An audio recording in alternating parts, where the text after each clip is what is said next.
Malcolm Louie here. Welcome to Eversprint.com.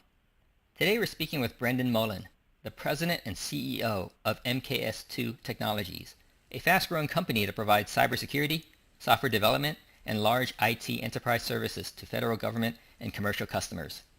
We'll be discussing how he grew his company's revenue from $750,000 in 2014 to $5.4 million in 2017, a 602% increase, and how they are on track to hit $6.8 million this year. Welcome to the call, Brendan. Malcolm, glad to be here. Thanks for inviting and thanks for taking the time. So Brendan, how did you do it? How did you grow your company's sales so fast? Well, first and foremost, it is a remarkable number. 620 some odd percent, and in the year prior, we was average of 4,018%. And so what I like to stare upon is while we've grown a dramatic number over the course of the last couple of years in terms of some percentage of growth, how do we do it? We were in a very good position as a prepared company with calcified processes and procedures in place to shoulder this type of growth, combined with timing, combined with hard work, and combined with a little bit of luck. So we were on the receiving end of a telephone call that I very well could have let it go to voicemail, or perhaps I may have missed it, and they may have called another partner, another company. But long story short is I was on the receiving end of a telephone call that said, Brendan, some of our partners aren't performing. Can you help? And because of that, I said yes, and I didn't ask too many questions. And because of the nature of the company being in prepared to bring on some growth, we shouldered that. And because of that, we entered into 31 veteran hospitals, Department of Veteran Affairs hospitals nationwide, on the back of one of their groundbreaking new cybersecurity accounts to revolutionize and change the information security systems and the vulnerabilities within the Department of VA nationwide. So from growing your business from $750,000 in 2014 up to $6.8 million this year, what was that? Is it just getting a lot of business from one huge client, or were you able to add a lot of additional new clients during that time period? We did a variety of both. By the nature of having the growth, allowed for us to diversify and spend resources in other capacities, from business development to proposal to capture. And so we expanded a large component of our work into working with the Navy, focusing on some instructional design work for the Navy and curriculum and training build-out. Additionally, because of the nature of us working really hard and building some really good professional and personal relationships with my team, with our clients, that allowed for us to have some organic growth within other programs, to include the U.S. Army and other organic growth within the Department of VA. So how do you typically increase the business you do from a client? You do one project at the beginning. How do you get more projects? How do you grow it from that perspective? So we are the traditional government consultancy, government contracting, Department of Defense consultancy. And what that means is, in many regards, it's one of the biggest customers in the world, the U.S. government, Uncle Sam. And in many regards, large entities, from the Boeings to the GEs, to the Northrop Grumman, to the Deloitte, to the Ernst & Young, they all need small business partners when they go after large procurements within the federal government. And so we are considered a service-disabled, veteran-owned small business, and we have the certification to allow for us to be considered one of these businesses. And so from an organic growth perspective, working as a teammate for some of these large integrators, we check a lot of boxes. One, we have extraordinarily good, rich, and complex past performance that allows for us to suggest that we've delivered for Uncle Sam in the past. Furthermore, we have some bona fides from these fast-growing publications, nationwide publications, that have said and suggested that we're one of the fastest-growing businesses. To our security clearances, we hold the top secret facility clearance. A variety of different bullets allow for us to organically grow as a partner to some of these large integrators. But then on the flip side, we can also go after work direct to Uncle Sam as a So what we've done is kind of built out our professional business development operation, both going after organically grown work with large integrators as well as going after new work through prime relationships and going after clients that we've done a lot of capture and kind of human intelligence gathering of why we can provide the best value for the client. You mentioned earlier just now a bunch of check boxes that you fit. How important was ticking off those boxes and landing new business? I think though we're considered a service-disabled veteran-owned small business, we will never put our hand out suggesting that, hey, we have these certifications, where's our work? We are always willing and able and looking forward to kind of rolling up our sleeves and getting the work done ourselves and providing the value. But admittedly, it is a help. From woman-owned business to a service-disabled vet-owned to a hub zone to an 8A small business, different, certifications that help within the socioeconomic statuses for large integrators to be able to present within their proposal and their technical response, suggesting that these companies are part of the team and we can go after work together, and it does check off the boxes from some of the federal mandates that the agencies have to follow within. When doing work for the military and for the government, what are their decision criteria? What's most important to them when they choose a vendor? Well, that's a good question. And in many regards, some would like many agencies and some of the outsourcing work that they need to be completed or delivered up against.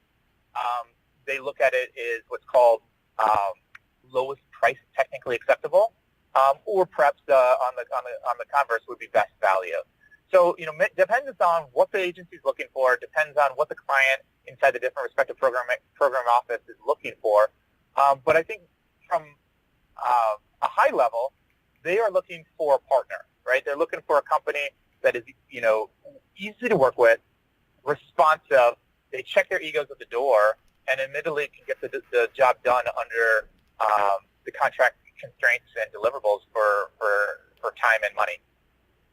For the contracts that you bid on that you lost, what were the criteria that you lost on? Why do you think you lost them versus the competition? Just recently, we bid on something that we were very hopeful upon, and sadly we lost. And of course, we got our what's called a debrief from the program office or the contracting office, and they came back and said, "Listen, you guys were without question landed at number 1 or number 2, depends on how the score and the weighting looked like, for the technically most responsive and best technical proposal in terms of what we could do." But ultimately, that client and their criteria for evaluation of win had price at a really high criteria. And so we were too high. We were too expensive. So what that led us to believe, and as we kind of digested that and went through the debrief, we came back and said, all right, we have the chops, we have the experience, we have the past performance, we have the people. We now need to either figure out how to come down in cost or make the decision professionally and as a corporate entity to say, listen, we're not going to worry about going down in cost. We want to continue to provide this type of value. If the client wants to pay for it, they will. And sooner than later, we'll find clients that are going to come up in price to be able to fit our needs. Now, the bidding process to win a contract, we're talking months or even years potentially, right? Yes. Some depends on, is it a traditional kind of full and open procurement from the agencies, the respective agencies. Some are within what's called an IDIQ contract vehicle that sometimes the awards are made within 3 to 6 weeks. But in traditional full and open opportunities that you chase, sometimes they're 6 months, sometimes they're 12 months, sometimes they're 18 months. Sometimes you spend a considerable amount of bid and proposal dollars on getting something from capture out the door in a big FedEx box. And oftentimes, it'll be 24, 36 months before they actually award upon it. And that deals with funding obligations, that deals with geopolitical airs that are blowing that I can't have control nor influence upon. To another point where many companies that you compete against might believe that the procurement process was unfair and pointed or directed towards a specific company. and then many companies will take legal action and what's called protest it. So sometimes it gets extended very far into the future. But and that's, of course, a huge challenge for any small business or even sometimes even the larger businesses. But in particular, the small businesses, we don't have the luxury of having a huge overhead nor a huge cash reserve to be able to wait 24 months for an award. So it's definitely a challenge. Commercial side, winning opportunities in a similar type industry and similar types of work for IT consulting, whether it be software development projects or a cybersecurity type project, the bids are significantly less laborious, and then the win cycles and the win times are significantly less. And so there's the grass is always greener type capacity. Many of the consultancies that I work with that are traditionally only commercial, they dream and they salivate over having a 5-year contract on work. Whereas on the same side, I sometimes yearn and salivate over the fact that they win programs and opportunities in a very, very short matter of time. But that said, the negative to that is there are sometimes only a 90 or 60 or 120-day engagements versus long-term 5-year contracts. Right. So how does the commercial side of your business factor into your overall scheme of things? Like, how big is it now as a percentage of revenue, and where do you want to take it, say, over the next 5 years? Well, I think that's something that we're staring at right now in terms of a diversification of how we can build our commercial portfolio significantly more robust and get it deeper versus what we have right now is almost 100% all federal work. Now, granted, we work with some commercial entities as subcontractors, but at the end of the day, we are still supporting the federal government as a subcontractor in some work. Okay. So to answer the question, it's basically zero commercial right now. Beyond, in all intents and purposes, it's zero. But we're trying to figure out how to continue to diversify. What do you think is going to be the route you're going to take to develop the commercial side of your business? Oh, good question. We have sessions on that pretty frequently in terms of my overhead staff, trying to figure out what stovepipe would we find most valuable. Is it the fact that we're inside 31 VA hospitals across the country? Would it be smart for us to go into hospitals here locally or nationwide in terms of being able to provide similar type services? To be honest, Malcolm, I don't want to get too deep into it because it's still in nascent conversations within our team on trying to build out the strategy. Okay, fair enough. Now, in terms of the technology that the VA hospital uses versus the technology that's used in commercial hospitals right now, are they comparable, or are the VA hospitals 10 years behind the curve? That's a very good question. I defer to the point where, because we're not in commercial hospitals, I wouldn't know how to answer that. I will say that the VA has made a considerable effort over the last number of years to revolutionize their technology. And I think like any state, municipal, or even federal government agency will say that they're behind the power curve in comparison to other technology businesses or commercial entities right now. Okay. So for the way that the vendors work now serving the government and the military, how do they need to change and adapt, either your firm or the industry as a whole? How do they need to change or adapt to better meet the needs, what's demanded by the government and the military? Well, that's a pretty nuanced question. I think what needs to happen is, the procurement cycle in particular is very, very laborious, and we talked about this a little bit earlier. And I can give you a personal vignette on how long it is to sometimes win work with the government. There's a thing called sources dot notice, and basically the federal government and agency will push out what's called a sources dot notice, which is in many regards considered an RFI. What companies are out there that think they can do the work? Can they provide us a 5 to 10 page document to suggest they can do the work? And if more than 2 to 3 small businesses submit and it clearly shows relevant work to perform upon, more than likely the government contracting office will make it a small business set aside. And in regards to one account that we won, our company submitted a sources thought notice in November of 16, and 364 days later, in November of 17, we signed the winning contract. Now, that said, we won the contract. We were excited.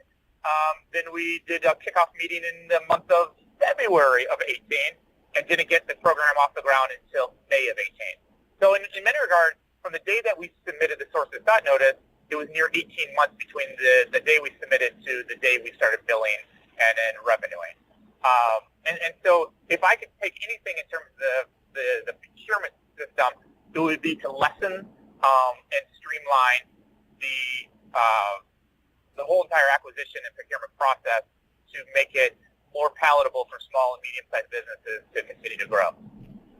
Is there an initiative within the government along those lines?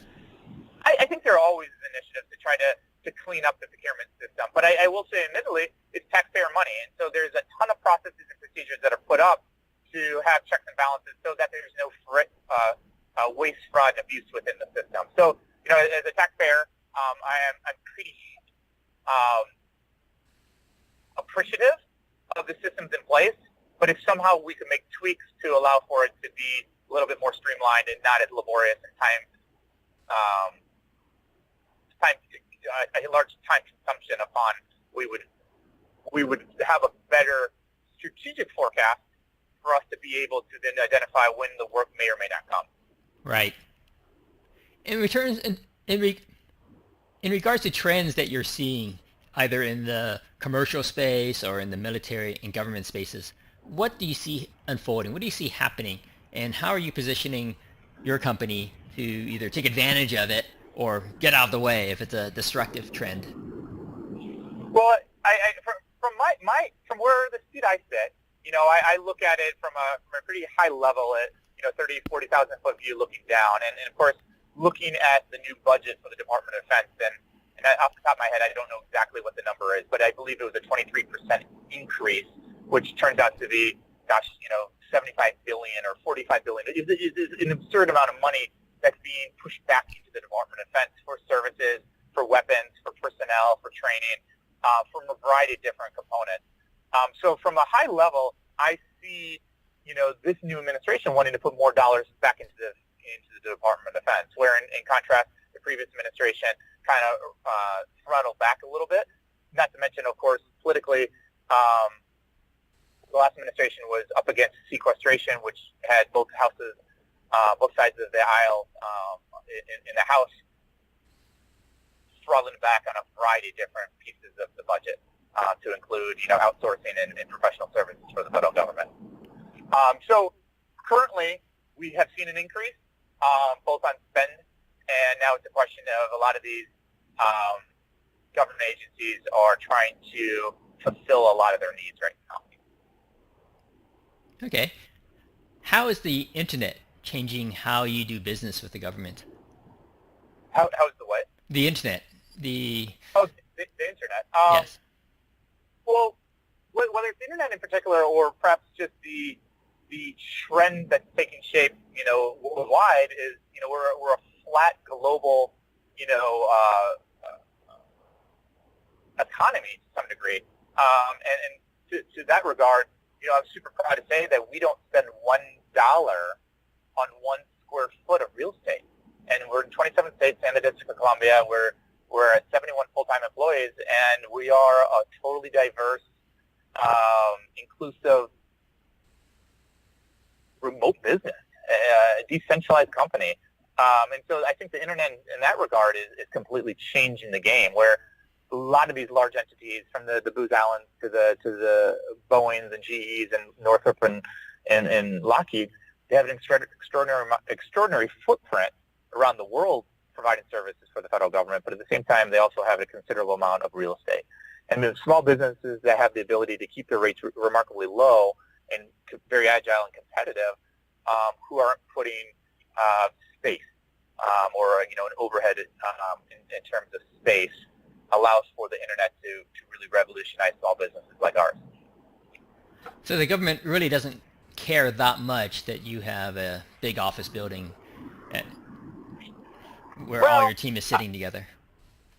yes and no. I mean, of course, there's going to be specific intimacy of having the team next to each other, or having a headquarters where we are seeing each other on a daily basis. That's not only from the government side, but from my side. Like, I would love to know, whose kid's soccer game is this Saturday, or this Friday night football game, which daughter's team is performing at halftime, or which son is playing in the Friday night game. I'd love to be at that part of the intimacy of a leader in my business, but that's not the nature of this decentralized company right now. Similarly, the government client very much would prefer, in some regards, to have everyone in an essentially located area so they can see the whites of each other's eyes, they can see each other's body language, they can talk to each other, and have the intimacy of seeing each other more frequently. But in what we have developed right now has really worked. And why it's worked is because we really put an extraordinary amount of emphasis on communication. A lot of touch points from VTC to Zoom calls to text messages to emails, of course, to telephone calls. And then, meanwhile, we make it a point to have face-to-face as frequently as possible. So we all travel a lot. Yeah, well, given the growth you've had, you've made it work, right? It's 750,000 4 years ago to close to $7 million this year. That's a pretty chunky increase. Yeah, we're really excited. But that said, we're not spiking the football in the end zone. We still have a ton to learn, and we still have a ton of work to do. And we have some really audacious and big goals that we'd like to chase down. And to do so, we have to make we have to have hard decisions and difficult conversations, and of course some luck and timing combined with some hard work. Right. Now, you mentioned the word big goals. I know one of them is to investigate, to think about entering the commercial space. What other big goals do you have that you can share with us? Yeah, I mean, we've put together, a pretty comprehensive, 5-year plan of targeting a large top-line revenue goals. We are a 71-person business. Is it 5 years from now, 10 years from now, we're a 571 business, 71-person business? Time will tell, but we are shooting for the moon and the stars. We'd like to blow the doors off the place, but we need to do so deliberately, thoughtfully, and not throw good money after bad money. We need to always be adjusting our azimuth of where we're pointing at. What works, what doesn't. If it continues to work, let's continue to innovate on what works. If it doesn't work, let's pivot quickly and figure out where we need to move our azimuth in terms of where we're shooting and trying to chase down those goals. Right. Other than the commercial services space, what big goal is your team working on now that you can share with us? Well, we are staring at down the barrel of a pretty important recompete for one of our contracts, an account that holds a considerable amount of percent of our revenue. And, so in a very, very near term, our laser focus is to hopefully re-win that work. And if so, it gives us another long runway for us to continue to innovate and build out some of those unique initiatives that we're trying to chase down. So, if we lose, we of course contract. The business contracts, the top line drops, the bottom line drops. Fortunately, we're in a position where some of what's called our past performance is relevant for 3+ years. And so what that means is we can trade on the work we've previously done inside our proposals, inside these kind of initiatives for upwards of about 3 years. And even though we no longer own the work, we can trade on that, suggesting that we've done it, we've delivered upon it, this is our scope of work, these are our deliverables, this is the contract period of performance, this is the contract value, and it sustains for the next couple of years. And so, all said, we can very much grow over the next couple of months, or we may contract, but in the interim, we're also putting a lot of things in place for us to grow nonetheless, win or lose. 2 last questions for you, Brendan. Who are your ideal partners for winning government business? And who are your ideal government departments that, if they would like to reach out to you, what's the best way for them to contact you? Well, as a former service member and a certified SCVE, service-disabled veteran small business, and not to mention that we're inside 31 VA hospitals. We would love to continue to work with the Department of VA. One, it's something that I cherish as a service member, and many of our employees are veterans, to include my former platoon sergeant runs our director of operations. West Point classmate of mine runs she's the director of our innovation. We would love to spend more time collaborating and working with the Department of VA. That's for darn sure. We love the fact that we're inside all these hospitals providing cyber, and we'd love to continue to grow a relationship with the VA. From a commercial side and an integrator side, any large entity, whether it's Deloitte or Ernst & Young or PwC, from Raytheon to BAE to Northrop, all the businesses that are these large multi-billion-dollar corporations, if they're looking for a young, innovative, agile, cost-competitive, award-winning service-disabled veteran small business that is widely responsive, easy to work with, and we are rolling up our sleeves to provide extraordinary value during the bid and proposal process, I'd love for any of them to give us a call. What's the best way for them to reach you? Do you want them to call you direct or shoot you an email? They can reach me at Brendan Mullen. My LinkedIn is of course Brendan Mullen. My email is at bmullen@mks2.com, or of course they can reach me on my personal cell 703-587-2642. Great. Thanks so much for taking time today to speak with us about how you grew your company so fast, Brendan. Listen, I'm so appreciative of you taking the time, and I really enjoyed our chat this afternoon. We've been speaking with Brendan Mullen, the president and CEO of MKS2 Technologies, about his company's rapid growth. For interviews with other fast-growing companies, or to learn how we can increase your firm's high-ticket sales through automation, visit Eversprint.com.